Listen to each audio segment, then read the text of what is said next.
because you've got all these Marys being mentioned, and you've even got, you know, there are some books out saying that Mary Magdalene was not a prostitute, but was Jesus' wife, and that this was written in a pejorative write-up later.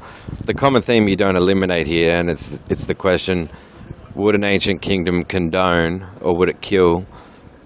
I mean, if it was going on in the Marquis de Sade's times, that if you owned a Marquis de Sade book and the police stormed your property, and you had a Marquis de Sade book, they'd confiscate and burn his books in public by order of Napoleon Bonaparte.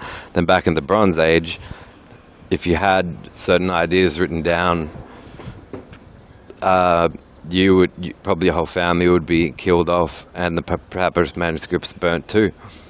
And so we can't excuse the question why of no mention of the Queen to King Herod, but it allows for possibilities not limited to but inclusive of Jesus having effeminate qualities that either pissed off King Herod's queen and swayed his agenda against Jesus in particular, or that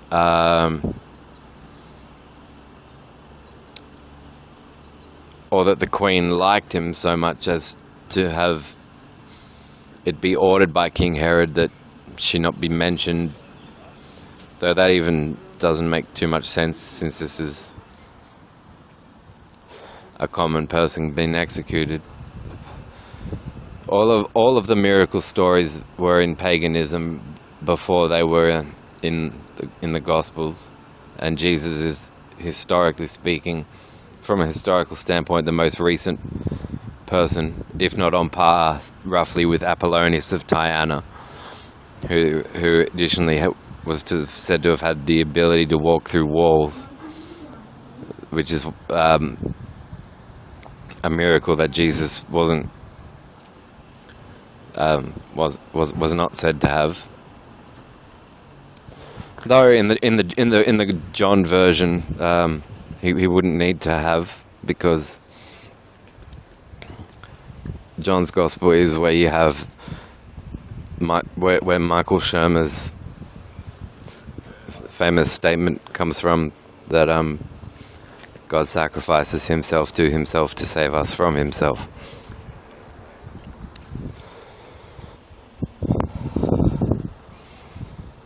And how much sense does that make? 30 cents, which can be 6 5-cent pieces, 2 5-cent pieces, and 2 10-cent pieces, 3 10-cent pieces, a 20-cent piece and a 10-cent piece, a 20-cent piece and 2 5-cent pieces, or 4 5-cent pieces and a 10-cent piece.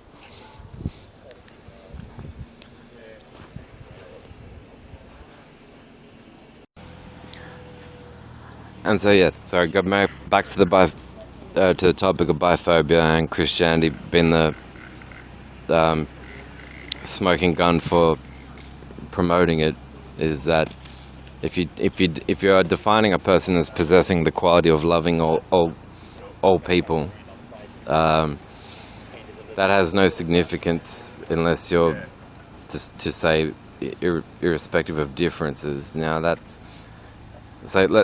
we'll say all types of sexual health identities, and without not being pedophilic,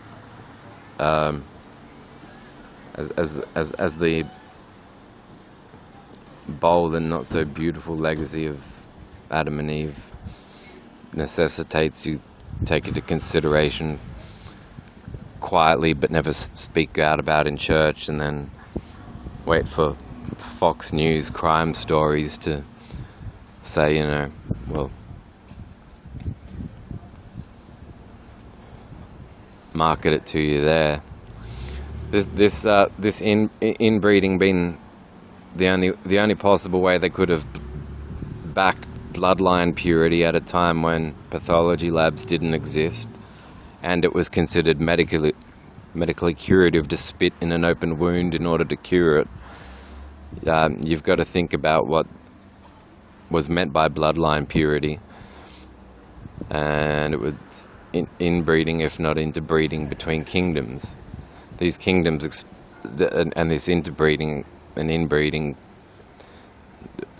within them when isolated, or the journey too far to the next one, whatever.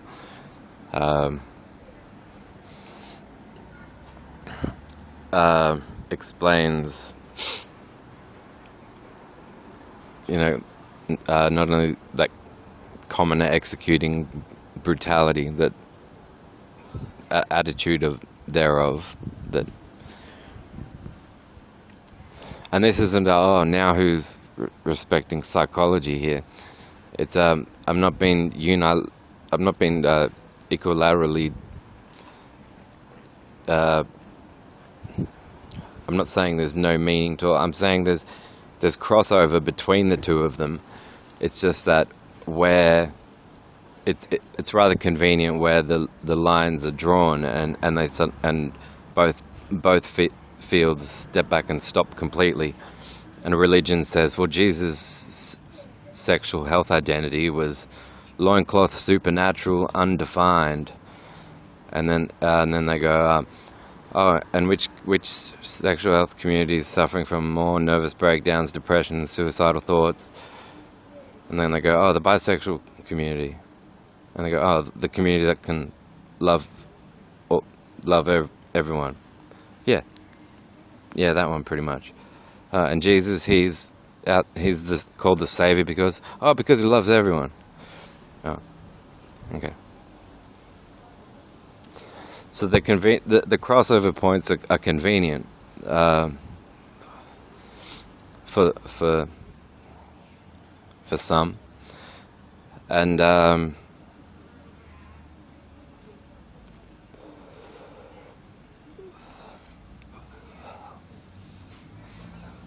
so that's why it's particularly biphobic in Christianity's case. Now, with Islam, the idea of conquerdom, though I'm not opposed to it any more than I'm not opposed to the idea of willpower, which is one idea I credit.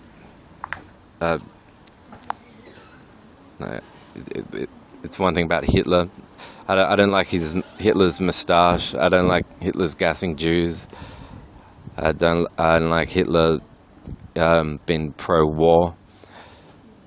I didn't like Hitler's barbaric experiments. I didn't like Mein Kampf. I didn't like Hitler thinking he was doing the Lord's work by exterminating the Jews. I didn't like Hitler's corprophagia, which is the defecating and eating, or defecating on a romantic partner, but willpower, not a bad idea.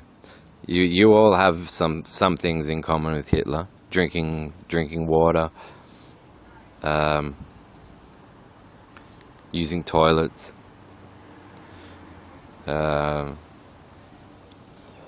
clothing yourselves.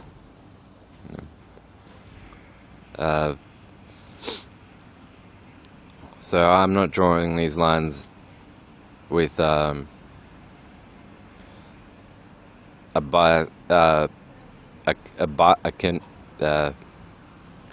sort of bias convenience in my favor that comes comparable to the barbarity by which Christianity is in its collision with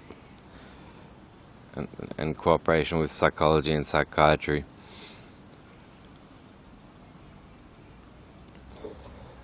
But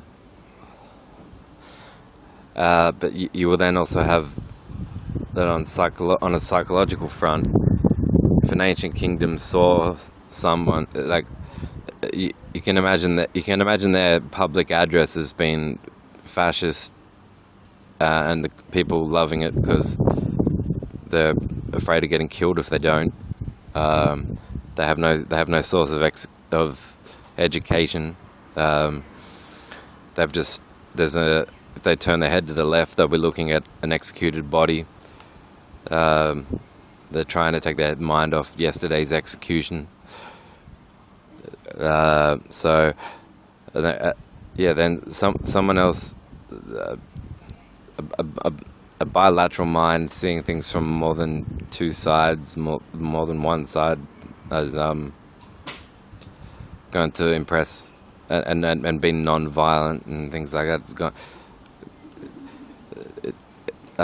didn't merit the charge swearing up the public babble, and as like someone begging to be called a martyr would. Like it doesn't really, when you look at the historicity, and it doesn't make sense for these trends to follow, where you would have both instances of miracle feats as events, and the types of teachings that he's teaching lack this curb. Like you can't in isolation take the gospel according to Saint Mark and say this is a story of a man declaring that God sacrificed himself to save us from himself. You can't do it. And that's why the church will introduce you to Johannine concepts first. The primary critic that they get is that it's a guilt message, but it's a counter-historical and fallacious message as well.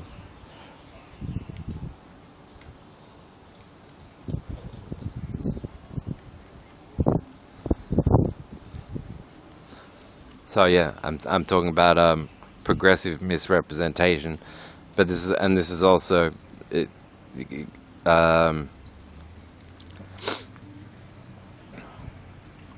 progressive misrepresentation as the years pass, influenced largely by the fact that records that were or could be construed to have been written in dishonor of kingdom would have been considered treason instantly. If they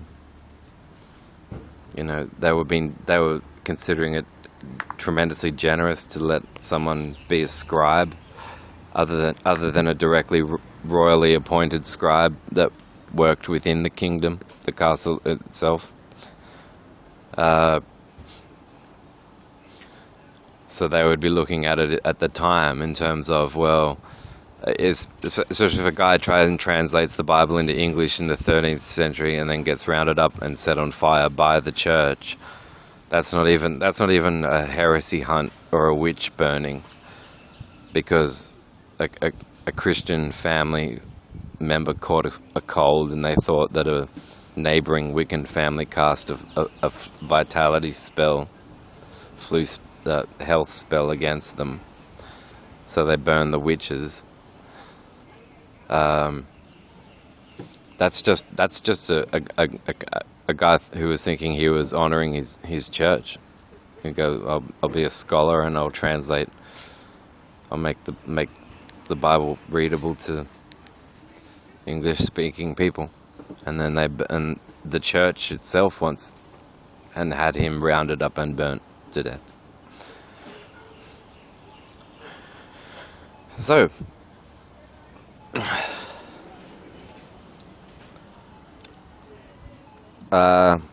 If you're counting 12 centuries back from that, and you're in that first century, and the crucifixion is in 33 AD, then 70 AD means a 37-year oral tradition. But and you go, why would you have? I would say a community would be I don't think hearsay as it is considered in modernity would have been what it was back then. I would think that there'd be less interest and less to gain in taking information and passing it on to the next person, like playing Chinese whispers in school. Just because of how scarce it was to get to obtain words. I mean, if in the Marquis de Sade's day you had people gathering in cafes in France, passing books around in circles just to practice reading to their peers, because this was a chance where you didn't have to have the money to pay for a scribe to handwrite with a quill and copy the book that you desired. Now the poor people and the average person had access to words. So in passing around words and stories, it would have been more of an honor to them in their minds to they would have had more motive and incentive to be focused on what words were going around.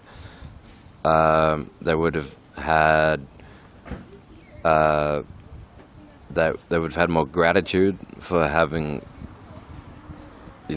pass this on, I tell this to you, pass it on. I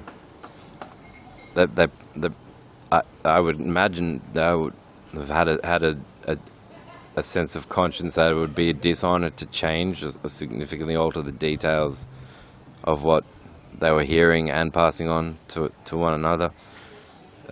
Irrespective of their roles, they were all commonly united by the fact that any of them might be. I mean, how random it would have been. No different from random killings from their point of view. Who was getting nominated for the next execution and why, separate from the common denominator of dishonor to the kingdom. But if you were to enter in the assumption A that a bisexual is a natural individual human being, type of human being, and then you've got a king and queen having drawing towards him, picking him out and having him killed, that they would both kill and romanticize his killing would be because they would sense in their incestuousness that it fascinated them, because the norm for them was being groomed for the roles of, well, you're to be a king, you're going to be married, your wife, your spouse, lifelong spouse will be predetermined for you, pre-chosen for you by your parents. We're keeping the bloodlines pure, so your spouse is going to be a blood relative. These are all virtues, these are all good morals, this is the good way, it's the only good way, and it's what makes us better than these commoners. So how strange is what they would have thought about an individual bisexual, and it would account for, and then the story being concealed, and then the concealed story retold would account for why you have this suffrage in the community written up statistically now, as if it were a genetically a genetic disorder contained to a to a family in one house. You've got the claim that mental disorders reduced to genes being said, been taught, and you've got that in that same sense in which they're using the word genes, not all bisexuals have the same genes. So it's an obvious, and yet you've got this non-contested statistical pattern of occurrences of these mental these depressions, suicidal thoughts. Now, so long as psychology and Jesus combined are in principle being taught to people, and anyone knows anything about this procession up the hill even happening, you have to account, whoever's taught them has to account for the responsibility that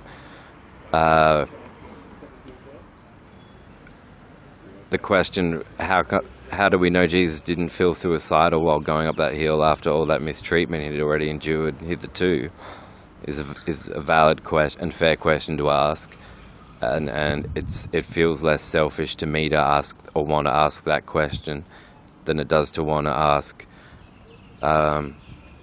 wasn't he looking for, wasn't he holding on to the dream of the future and the moon landing and Mel Gibson playing the hand that hammers the nail into the guy that plays him in the future? He's like, the guy from Lethal Weapon is totally going to play the hand that nails me to the crucifix, and not me, but an actor that's hired and paid to play me. Like, now that's something to think of while going up a hill. That would feel selfish. And so a person isn't wrong to ask that question. But then what does take up thy cross and follow me mean as a New Testament biblical injunction? And what does it mean to teach that idea and to teach it in conjunction with affirming and believing in psychology and psychiatry as a benefit, without saying that suicidal thoughts are therefore something that a person should, as long as they have a sense of health, of self-responsibility, independence and self-responsibility. Sure, you can reach for help to people for any grounds that you assert, but why would telling someone that they cannot, they're not allowed to experience, or that Neighborhood Watch can't spy on them or prejudge them without even asking them, do you have, and insultingly, they go, it represents hypocrisy and confusion, I think, combined on Calvary Hospital staff's behalf. Do you have thoughts to harm yourself or someone else? Well, no, not really. That's your Gospel of Mark. And your Gospel of Mark and your Gospel of John, and you being a harmonist, and you naming yourself after the very worst of the four to pluck out in the name of gospel harmonization, which, by the way, was a committee. It's a byproduct of a human committee, and it's not even worth being calling the word of dog, because canine's yet to have written one book, much less try on the shit of fusing four together.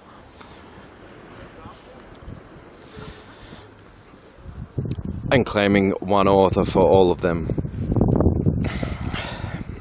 and 62 other books all at once.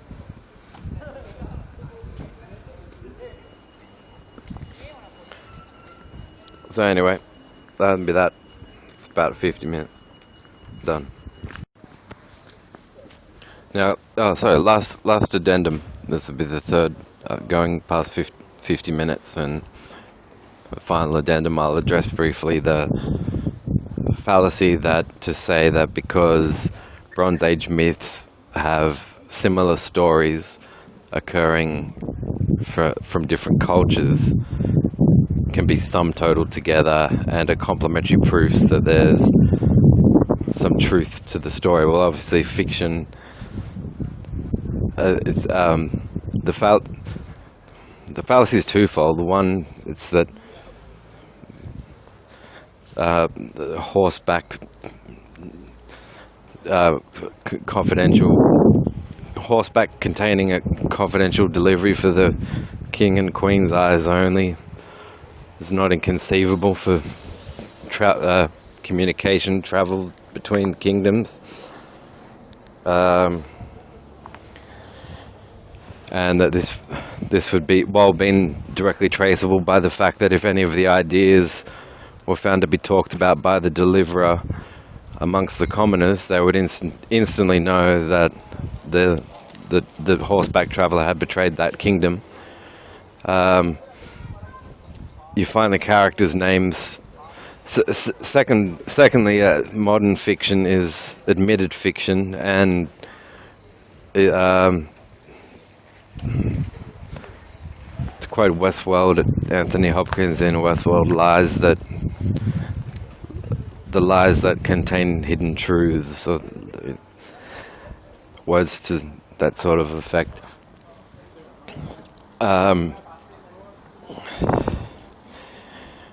And thirdly, these were not intended to be fiction. These are intended to be history.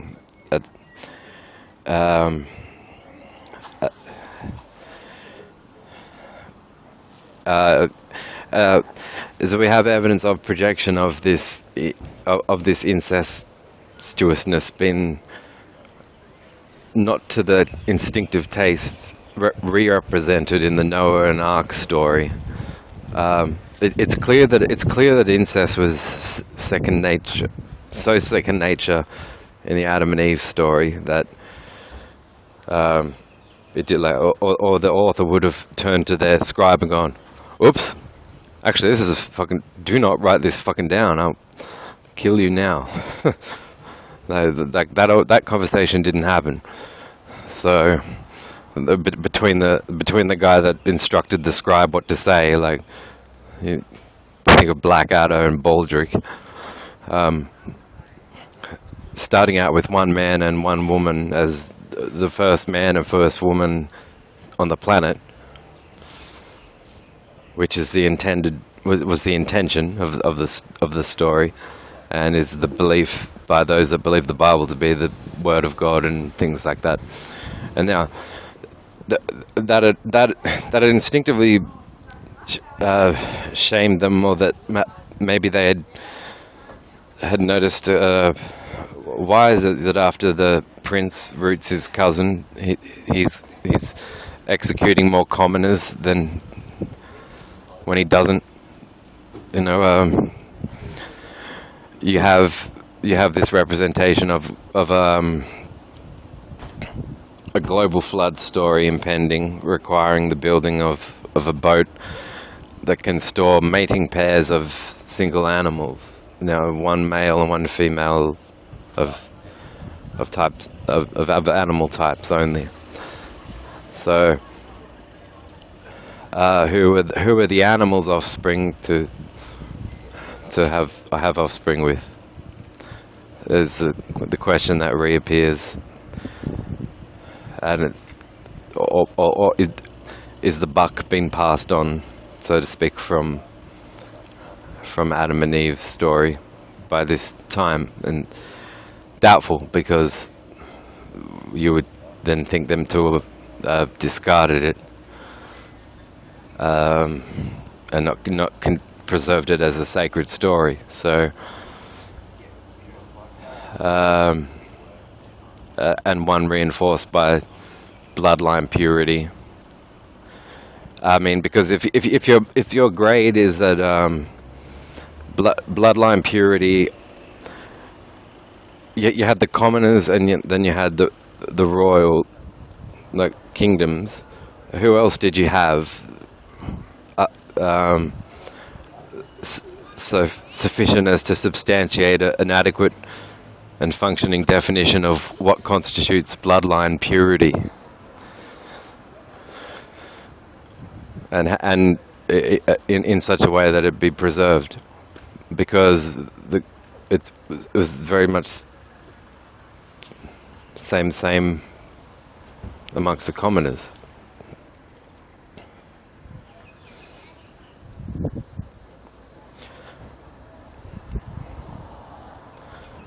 and they certainly didn't have that you could have redeemable bloodline purity by having moving from being having a job that was looked upon as more pathetic relative to one less pathetic in relative to the interests of the kingdom, where they say, congratulations, you've now suddenly earned bloodline purity because you've got them at the tail end of the Bible talking about, and then to this day ceremonially using references to the shedding of Jesus' blood as cleansing and him being perfect from day one of his existence. So his blood being spilt is a purity is Windex. Windex meets Dettol, and so that leaves the commoners as the commoners, and then that leaves those with pure bloodline chosen by the gods to rule the kingdoms, which leaves the practice of incest as the way to secure bloodline purity. And then if such a person were authoritarianly dictating to a scribe, now write this down, for this is this kingdom's first chapter of this is history. It started out with one man.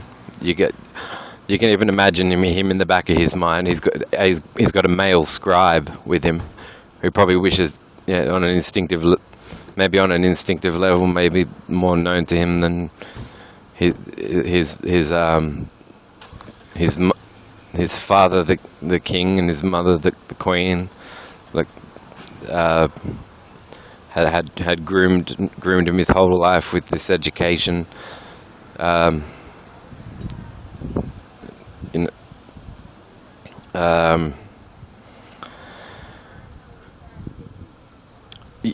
God only creates man alone, and this represents the concepts of God and man wandering alone from God, although then you later have concepts like omniscience. There's a flip-flop routine done where the way that God will either talk from his own point of view or is spoken about from another's in the granted acknowledgement of the narrative is that he's talking human-like or human, aggressive, authoritarian, fascist-like, or getting renegotiated by Satan, by Lucifer, Satan. But in fact, someone with infinite power and infinite knowledge, or who knows everything and has all power and is everywhere, and therefore designed like the snake's impulse to move towards Eve, the sensation that Eve feels of being tempted by the snake, as it this is all granting the narrative and granting these traits of God. So while I talk of willpower, I don't believe in free will as a theological construct, like as you hear in expressions like God-given free will.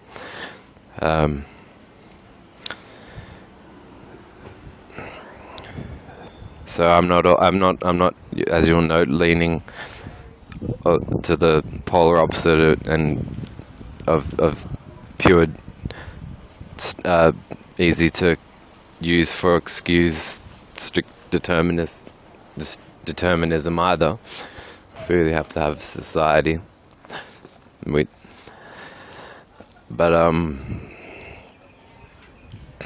I'm just trying to say this theological concept of free will is incoherent, because every single person's deed, every person's actions, whether it was a romantic relationship or a mass murder, their every single movement, their every thought of what they did, the emotions that a person senses from moment to moment are all pre-designed by the will of this all-powerful, all-knowing being. Otherwise, the Creator God would have to have some deficit in knowledge, and go, well, I've no idea what Adam will get up to. I do not know what Adam will get up to today. And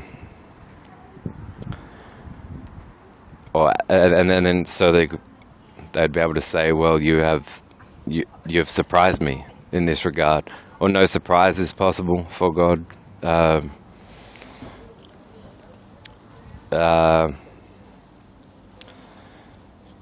And therefore no setting of tests. So yeah, that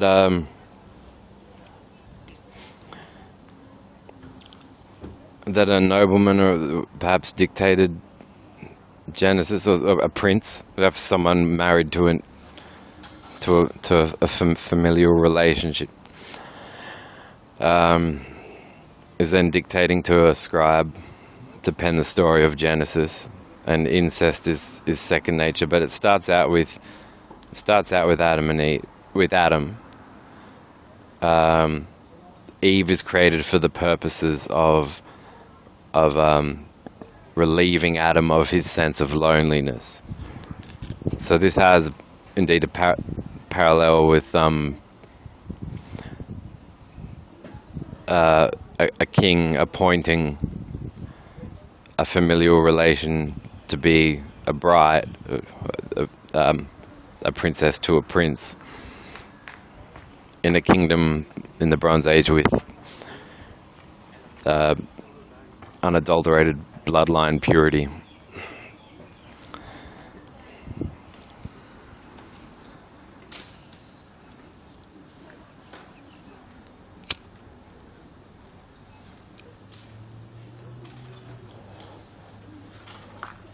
I suppose as would God saying, well, turning and saying, well, Adam, what's wrong? Or even asking him, what's wrong? Is mediating. You could imagine mediating here to the scribe that's penning this story at his instruction.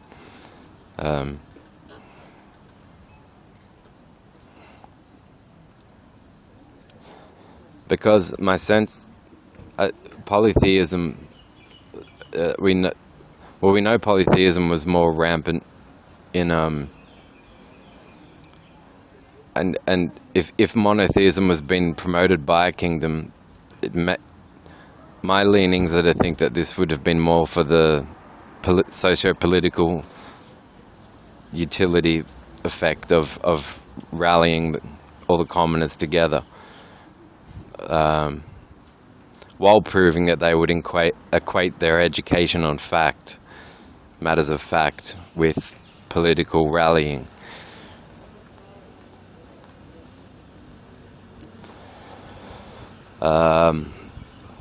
Yeah. Another, the Zondervan Publishing Company, and this is the thing, this is the repeating verbatim of the content of, and you can buy an exhaustive concordance, or look into the Jesus Seminar to learn more about this. 70 to 90% of Mark repeated in Matthew and Luke is and then they're not verbatim in English. So what went on there was an intentional deception. And the answer is, well, quite possibly yes. There was a time where Bibles were being published, and this was surely, especially now when you can have leaders saying, get people in the church any way you can. Well, then you've just said word doesn't mean much. you would concede with that as a leader to feign an ethic like that. Is that Moses, the Sea of Reeds, is where Moses leads the Israelites that he's freed. The Reed Sea, which is like a low tide marsh. So this imagery you get of oceans turning into erect walls, leaving a pathway of sand for Moses to be leading these slaves through is it's a great depression in its own right. But another, if you imagine a polytheistically grounded culture where they have many gods for processes, for all distinct, all that they don't even have like those sorts of classifications. So they have like God of the harvest, God of love, God of anger, God of everything for a different God for seasonal changes, weather pattern changes, vegetation growth, and fruit and vegetables growing, and then Moses has freed them, and they've crossed this reedy sea. And then he comes down with the 10 Commandments, and the first is, "Thou shalt have no other god before me." And they understand that he's telling them now to monotheism. They're only to comprehend one God. It'd be worse than ripping the whole alphabet bar for one letter out of their vocabulary. It would be like WinZipping and encrypting the WinZip file and then putting it on a USB stick and sending it backwards through time on a hoverboard, on or off a hoverboard, depending on where that Red Sea is at the time that it was misread. But so then they panic, and it doesn't sound so outrageous that they go and be seen to be hugging and gathering around a golden bull calf.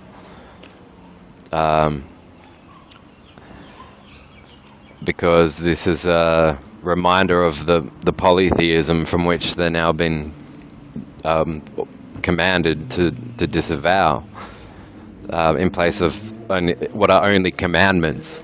They're only instructions, you notice, not, how do I now account for the way that wind can move fire? All these sorts of terror swirling around their heads. So they hug the bull calf, and you can see it from both sides. Is that who do you feel more sorry for?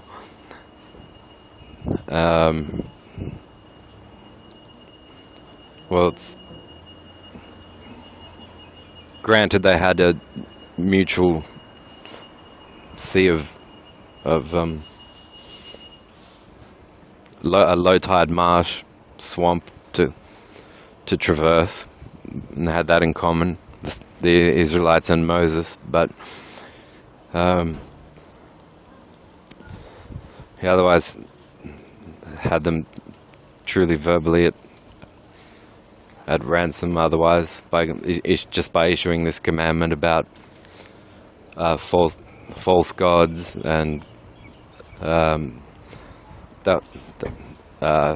am the Lord, thou God, thou shalt have no other gods before me. It's certainly a case then when Moses is sort of saying, Moses is like the Hitler to the Israelites. And then so he gets angry and smashes the tablets. It's written in the story. There may be, I think, two different two varying and differences accounts of this story.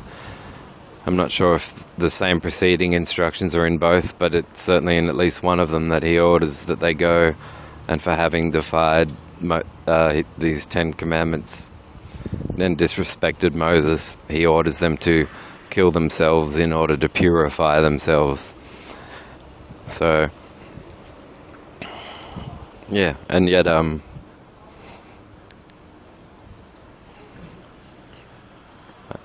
once again, we've got the Bible in cahoots with our courts, our police stations, our hospitals naming themselves after this book, and they want to say suicide, kill yourself in order to purify yourself.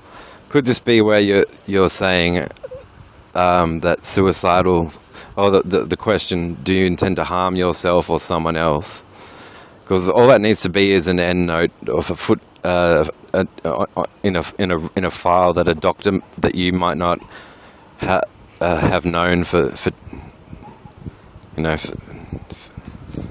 years prior to having met them, having presented them with the equivalence of a job applicator's resume, complete with references, and they will read that note and have security guards peg you to the floor and induce trauma.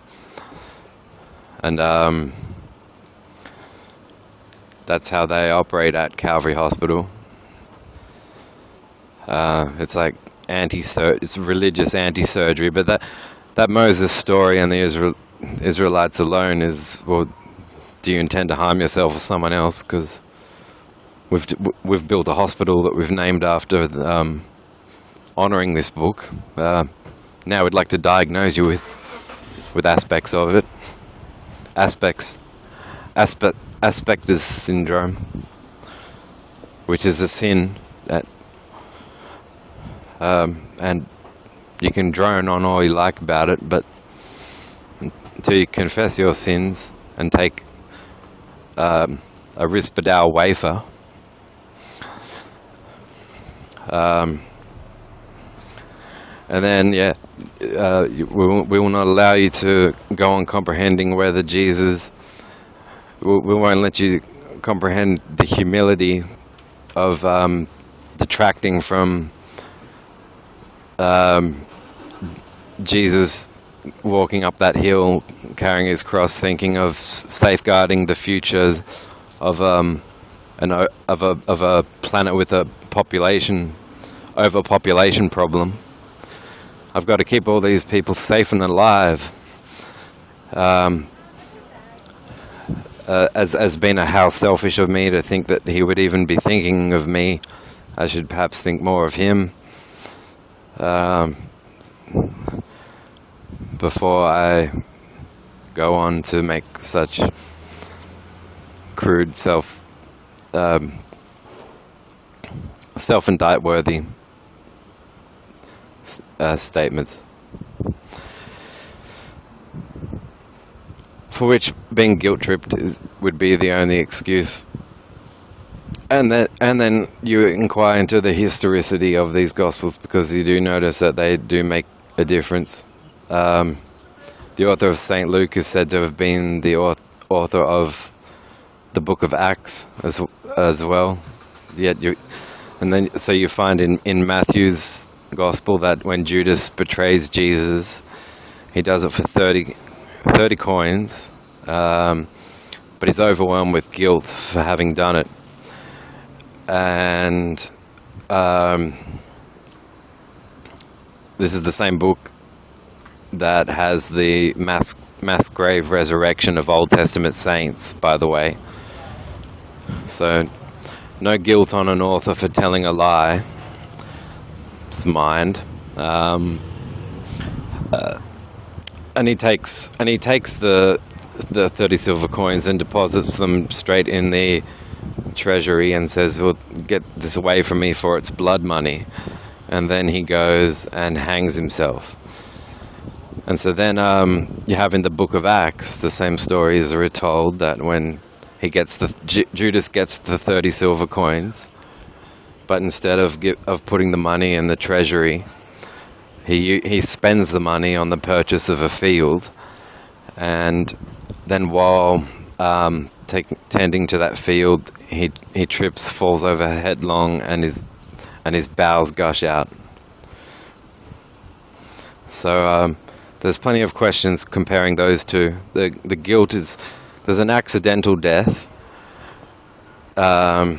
in Acts, the book of Acts, as per contrast to a suicide motivated by feelings of guilt in Matthew.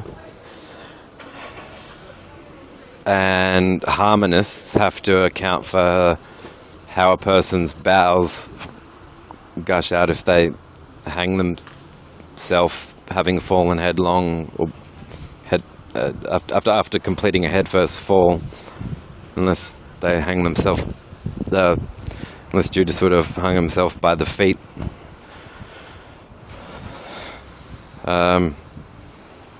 Which wouldn't account for his bowels gushing out. And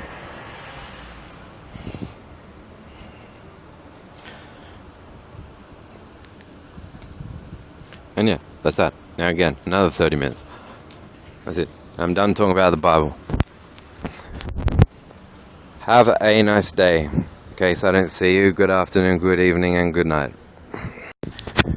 Oh, last addendum. This time I'll try and make this the last one, because I think I've doubled back and closed the commentary on the points that I've raised. Biphobia and the question, would Jesus have been an unrecognized bisexual in the first century? There's the phenomenology of what the word supernatural means in and of itself, its utilitarian meaning, and how it factors into the equation, which is that to go and say beyond nature is inadequate now. I think it was Michael Sherman who said there's no such thing as the supernatural. There's the natural, the unknown, and then the stuff we haven't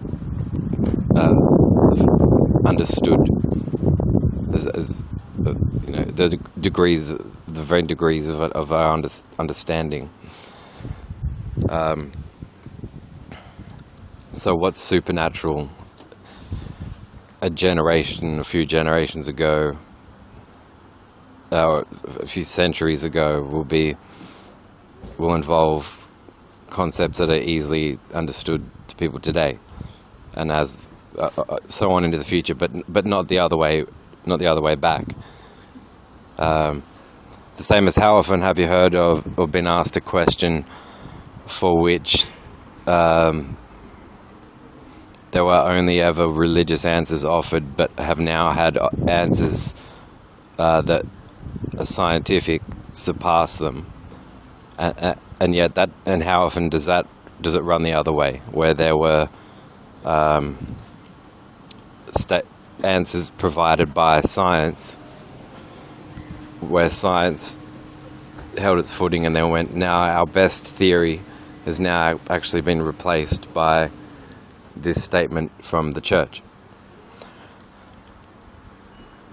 So that doesn't happen. So now it's that supernatural doesn't therefore mean intrinsically anything. It doesn't mean that there's a beyond. There's always we are limited in knowledge, so there's always beyond our knowledge. There's beyond spatially, in that we haven't traveled the galaxy, we haven't taken to the stars.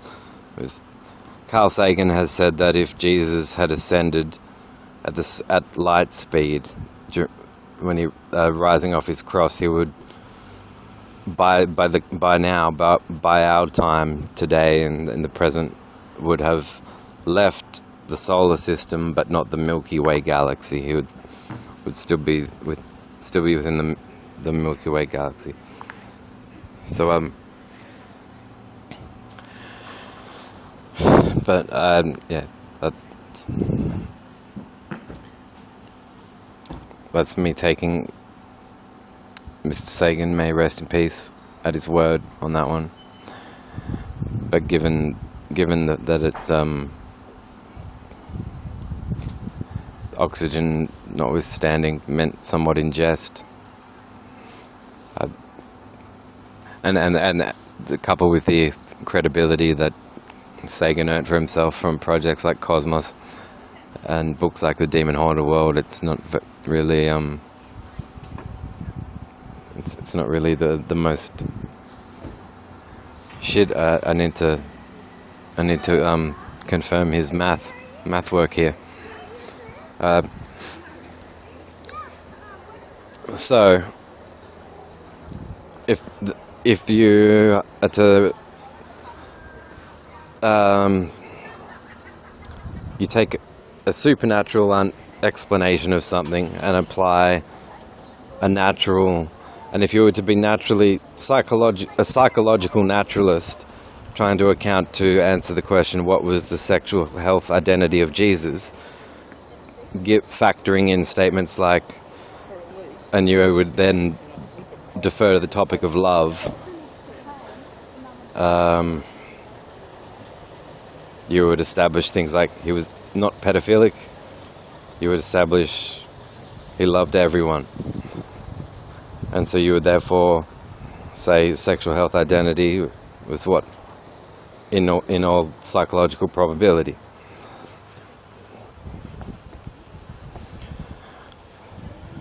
And so then, on that basis, I can be aware that someone I used to know, or people that I used to know from religion, that have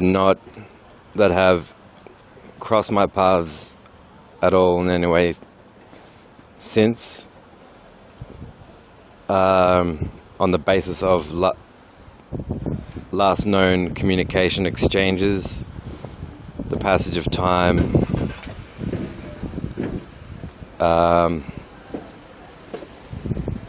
the passage of information amongst themselves, and then if there's been a direct reassociation, why lines of communication have not been based, haven't begun with questions, extending from the basic "how are you" to what sort of a person have you become these days, the more assumption loaded.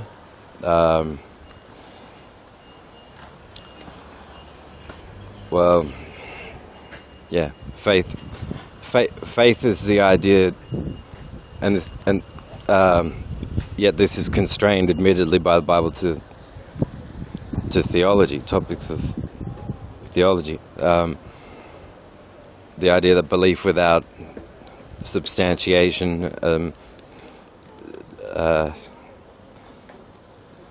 or justification, belief backed by nothing is virtuous, on penalty of eternal torture.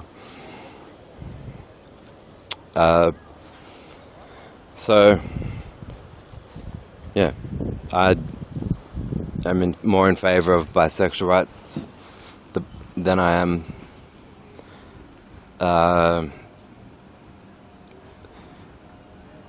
well, I've burnt Bibles, I've snorted drugs off Bibles. The Bible is filled with plagiarisms, lies. If you want a basic metric for morals, and it's the Middle Ages you have to thank for why we took a backflip, in a sense, from what the ancient. And it's why you admire it in Nietzsche, where you see him referring to saying, "I am of Dionysian," or the ancient Greeks had already recognized that godlessness. You didn't